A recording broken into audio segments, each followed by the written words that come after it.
In June 2024, Congressman Jeffries insists Biden was, and I'm quoting again, incredibly strong, forceful, and decisive. Where are they now? They don't want to answer for any of those quotes now. They lied to us for 4 years, and we know they lied. They know they lied. It's why they're not here. They don't want to answer a single question. They can't bear to show their faces in public. And you know what? It's right that they can't do that, because the bill of goods they sold this country, they walked this country right into one of the greatest constitutional crises of our history. Did former President Biden actually sign his own pardons and clemencies? Today's Senate Judiciary hearing revealed that Biden may have used an automated signature device without proper authorization, raising serious constitutional questions about who was really running the White House. Stick around, because what we learned today could change everything about how we understand the final months of the Biden presidency. Let's get into it. Let's just take a look at some of the things that our colleagues said on the Democrat side when their own Justice Department was concluding that Joe Biden, who, let's not forget, illegally took classified documents and kept them in his garage, in his freezer. I mean, Lord knows where. He just certainly didn't know. Their own Justice Department interviewed the guy and concluded he could not form the requisite mental state to stand trial. He did not have the mental ability to stand trial. And what did our Democrat colleagues say? Vice President Harris says, oh, no, the way that the Hur report characterized the president is so wrong. The president's demeanor is totally fine. Senator Smith, what the Hur said about the president not remembering his son's death, so unfair. Senator Kaine said this is grandstanding. Senator Fetterman said it's just cheap shots.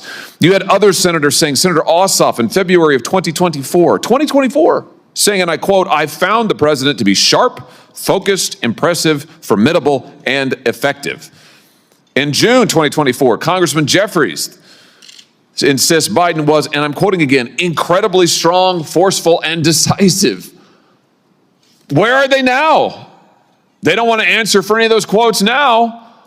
They lied to us for 4 years, and we know they lied. They know they lied. It's why they're not here. They don't want to answer a single question. They can't bear to show their faces in public.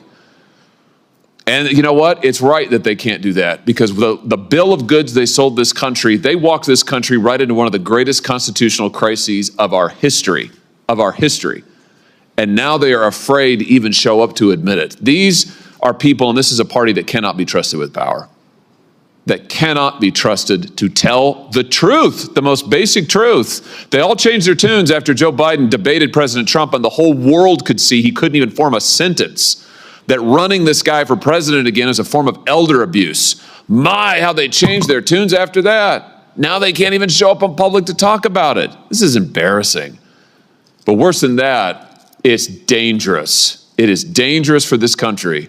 Mr. Wold, I want to pick up on something you just said a second ago about the OLC and their opinion as to when an Autopen can be used. Just be clear about this. Autopen means not signed by the person. Autopen is basically push of a button and it gets signed. OLC says only when the president specifically directs it and it is under his direct authority. Do I basically have that right? That's correct, Senator. So, based on the facts we know, did that happen in this case with all of the pardons and clemencies and other giveaways that Joe Biden signed? Assuming that the Biden White House complied with sort of traditional practice of presidential administrations and that there was record keeping either from the staff secretary or others, there should be records to indicate either through covering memorandum or briefing books where the president would have signed his signature authorizing this decision. None of that has come forward. That would be very easy to dispel some of these concerns. And I think what we're seeing here is really the Autopen is best understood as sort of a tool of executive convenience. Hold on a second. You just said something very important. I want to emphasize that. So what you're saying is that there should be, for every time that Biden authorized the Autopen, there should be a record of that. And he should have had to have registered his personal consent to using the Autopen. Is that basically correct? I think to put it another way, I would say in the policy paper flow to the Oval Office, there should be a record of what documents are presented to the president when he gave his assent to the actions that are listed in those documents, whether it's a judicial nomination or it's a statutory response to Congress. Well, I think the answer is we need to get those documents. And I just say to our friends in the media over here, You guys need to be asking for those documents, and we need to be asking for them, Mr. Chairman. We need to see those documents.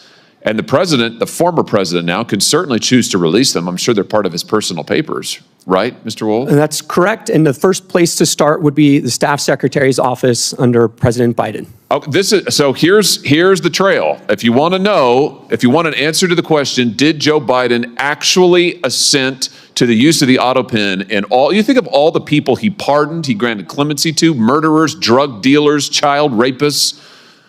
Let's find out, did he actually authorize it? There should be a record of it, is what we've learned today. Thank you for that testimony, Mr. Wold. There should be a record of it. So this is a binary question. It's not, oh, we don't know, gee, it's hard to say. No, actually, we can find out. So right now, today, I call on President Biden, former President Biden and his staff, release the documents. You have them, you know you have them, release them. If what you did is legal, and if you're really not embarrassed about it, and you think it was totally constitutional, release the paper flow. Show us the documents where the president authorized the use of the pen for every single pardon and clemency and stay application. Let's see it. Let's see all of it. And if you won't do it, we should subpoena those documents, and we should find out the truth of who was really running the White House, because I think we can see it was not Joe Biden. Thank you all for being here today. Mr. Wold, thanks for your testimony. The most significant revelation came through Hawley's questioning of witness testimony about the Office of Legal Counsel's guidelines on Autopen usage. An Autopen is a mechanical device that reproduces signatures with the push of a button.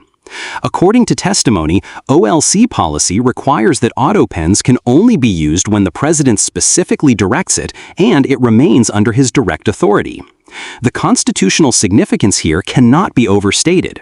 If a president is using an Autopen without personally authorizing each use, it raises fundamental questions about the validity of those signatures and whether the president was actually exercising executive power. What makes this particularly concerning is the testimony that there should be clear records of presidential authorization for every Autopen use. These records would typically be maintained by the staff secretary's office and include covering memoranda or briefing books where the president would sign his signature authorizing the decision. According to the witnesses, none of these authorizing documents have come forward. This creates a binary question. Either the records exist and can be released, or they don't exist, which would suggest unauthorized use of the presidential signature. Hawley's line of questioning touched on pardons and clemencies granted to what he characterized as murderers, drug dealers, child rapists. While the characterization is politically charged, the underlying constitutional question is serious. Were these presidential actions actually authorized by the president himself? The committee learned that former President Biden's personal papers would likely contain these authorizing documents.